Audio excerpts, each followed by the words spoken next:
Erich von Manstein, Field Marshal of Nazi Germany, is rightly considered one of the most controversial figures in 20th century military history.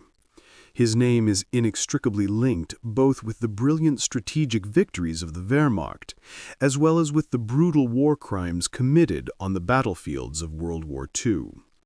In German and American historiography, he is recognized as one of the most outstanding commanders and strategists, the ideologist of maneuver warfare and blitzkrieg. However, behind the facade of military genius lies the dark side of his legacy, the use of scorched earth tactics and insufficient attention to the protection of civilian life, for which he was condemned by a British tribunal. Manstein's legacy presents a complex dilemma, combining brilliant tactical successes with the heavy burden of humanitarian consequences. Manstein's legacy presents a complex dilemma, combining brilliant tactical successes with the heavy burden of humanitarian consequences. On one hand, he was the author of the plan to invade France through the Ardennes, which brought Germany a quick and decisive victory in 1940. On the other hand, his name is associated with ruthless methods of warfare on the Eastern Front.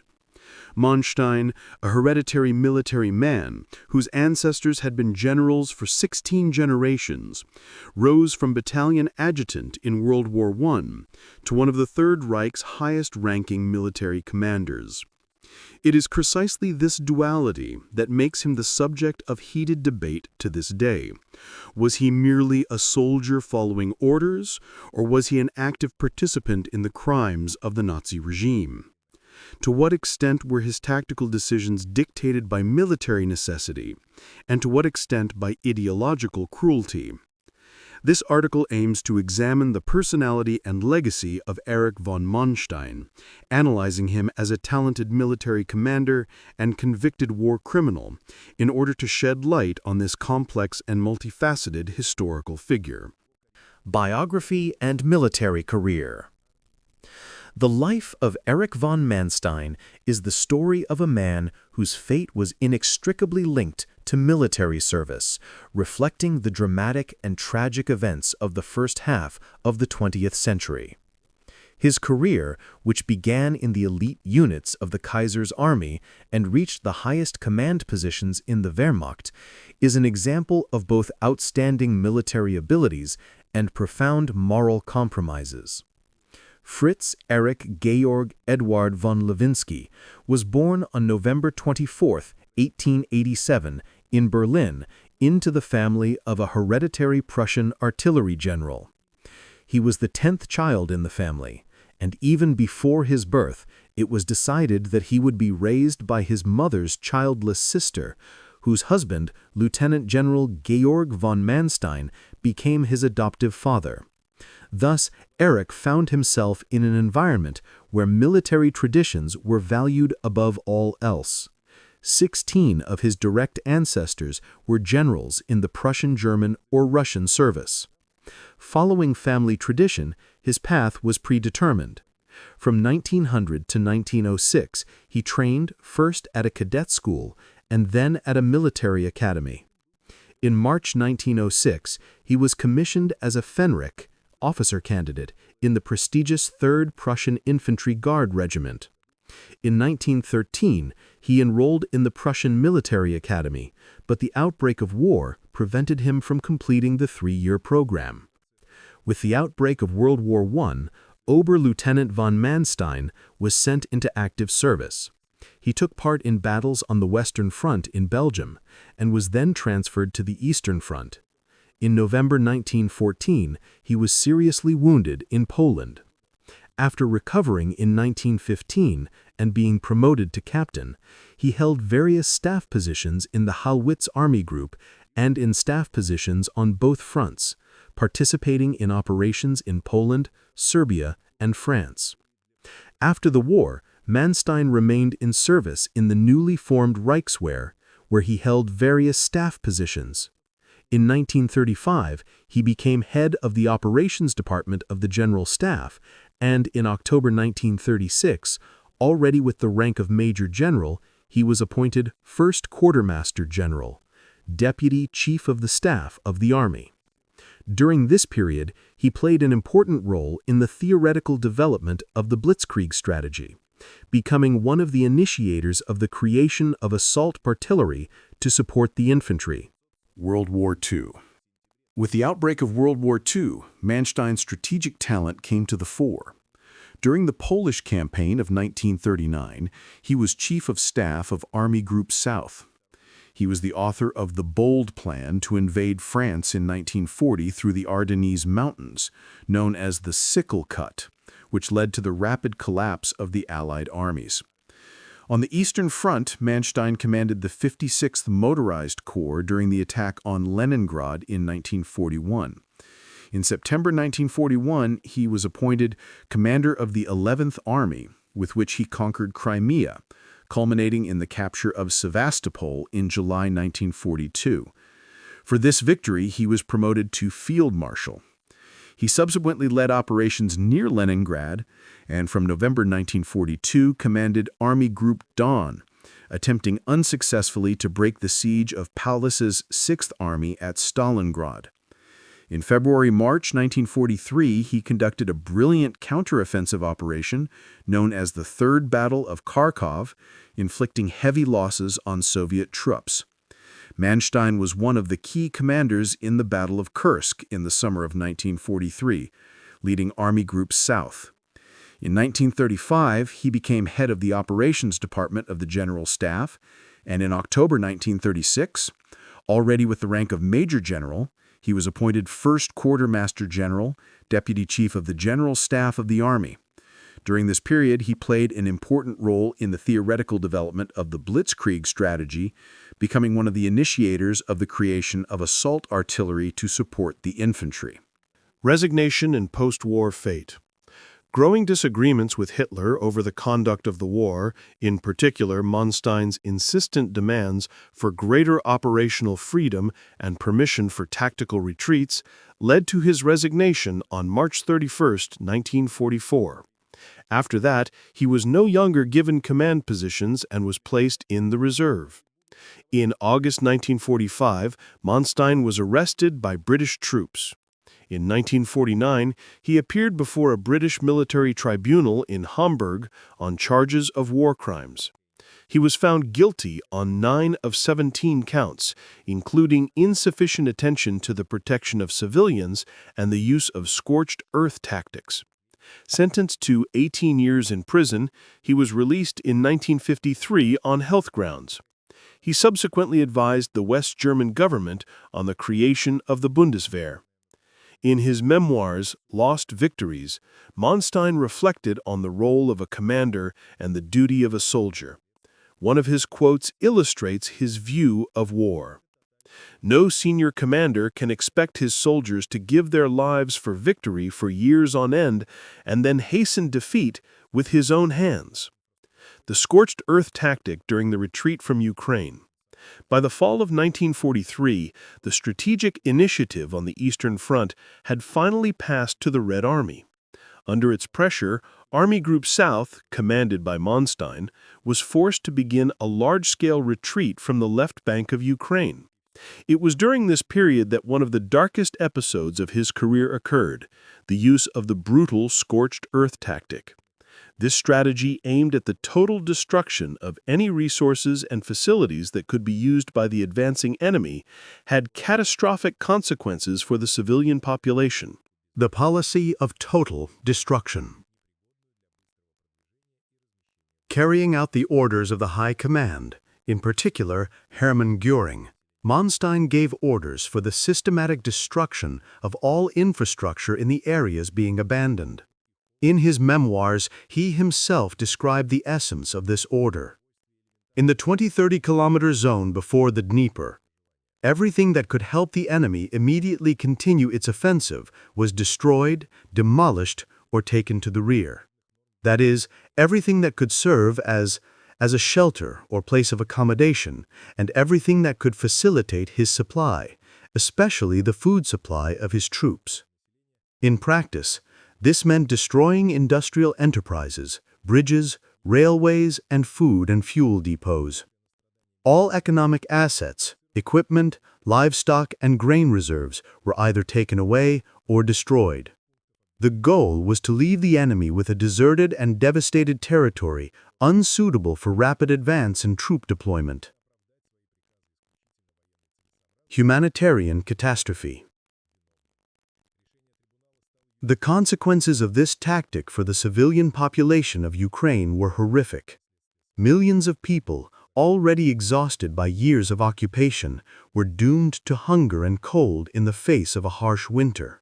The destruction of their homes, food supplies, and basic means of subsistence left them on the brink of survival.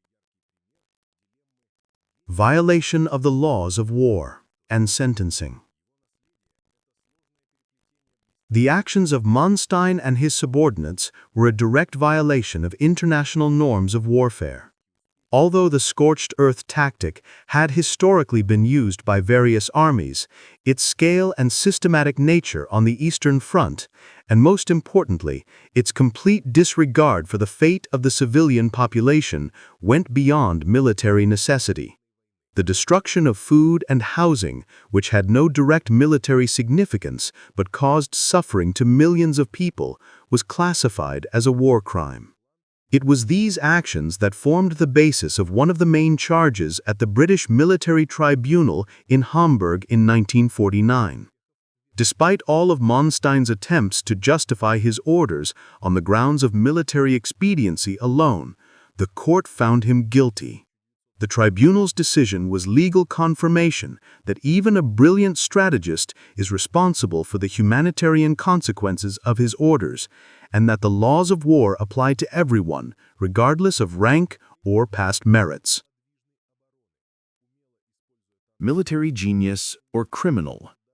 The figure of Erich von Manstein still provokes fierce debate, representing a striking example of the genius and villainy dilemma in military history. His legacy is a complex intertwining of brilliant strategic achievements and serious accusations of war crimes. Tactical successes and innovation. Virtually all military historians, both in the West and in the post-Soviet space, recognize Manstein as one of the most gifted and effective strategists of World War II. His operational art became the benchmark for maneuver warfare. He was the author of the plan to break through the Ardennes, which led to the lightning defeat of France in 1940. This plan, initially rejected by the High Command as too risky, was approved by Hitler and led to one of the Wehrmacht's most impressive successes.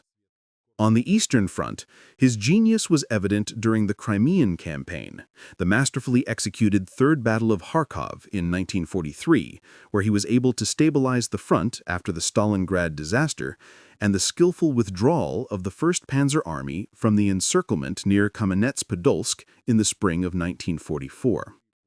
Manstein was a master of mobile defense, skillfully using tank units to launch counterattacks against the enemy's stretched communications. Relationship with Hitler. Manstein's relationship with Hitler was complex and tense. As a representative of the old Prussian military school, he often disagreed with the Führer's intuitive and politically motivated decisions. Manstein repeatedly demanded greater freedom in making operational decisions, insisting on the need for tactical retreats to conserve strength and launch subsequent counterattacks. It was his constant disagreements with Hitler on matters of warfare and his direct disobedience of orders that ultimately led to his dismissal in March 1944. Hitler, while recognizing Manstein's strategic talents, whom, according to Guderian, he considered the best brain that General Staff had ever produced, could not accept his independence. Trial and sentence. After the war in 1949, Manstein appeared before a British military tribunal in Hamburg. He was charged with war crimes committed in Poland and the Soviet Union. The main points concerned the cruel treatment of prisoners of war, cooperation with SS Einsatzgruppen in the extermination of the Jewish population, and the use of scorched earth tactics. In particular, his order of November 20, 1941, demanding severe punishment for the Jews, became one of the key documents of the prosecution.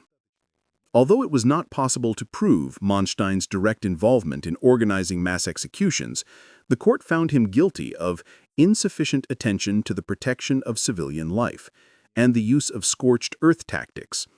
He was sentenced to 18 years in prison, but was released early in 1953 due to his ill health. After his release, he became a military advisor to the German government and participated in the creation of the Bundeswehr. Legacy and memory. Erich von Manstein's legacy remains as complex and controversial as his life. He left a deep mark on military science, and his memoirs shaped the post-war perception of events on the Eastern Front. However, his name is forever associated not only with military genius, but also with the horrors of war, which gives rise to ongoing debates about his place in history. Manstein's strategic and tactical ideas, especially his concept of maneuverable defense, had a significant influence on the development of military thought after World War II. His ability to use tank wedges for counterattacks, his flexibility in defense, and his operational skills became the subject of study in military academies around the world, including NATO countries. During the Cold War, his experience in fighting against the numerically superior forces of the Red Army was considered particularly relevant.